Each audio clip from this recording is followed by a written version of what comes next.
आज मैं शेख रशीद साहब की एक प्रेस कॉन्फ्रेंस सुन रहा था जिसमें शेख रशीद साहब ने कहा कि ऑन अराइवल 15 ममालिक के जो शहरी हैं उनको हम वीज़ा देंगे, और उसमें जिन ममालिक का उन्होंने नाम लिया, जो लोग कनाडा जाते हैं, जो लोग अमेरिका जाते हैं, जो दूसरे जिन ममालिक का ये नाम ले रहे थे, वहाँ पर किसी पाकिस्तानी को ऑन अराइवल वीज़ा नहीं मिलता।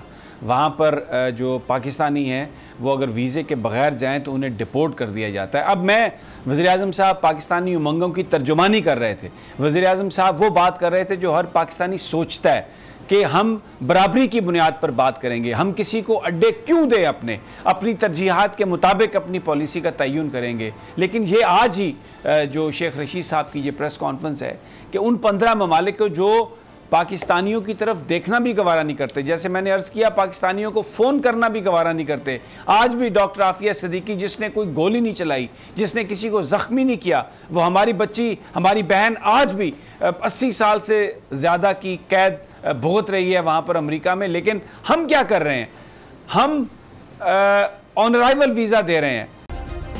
सब्सक्राइब करें और बेल दबाएं ताकि कोई खबर रह न जाए।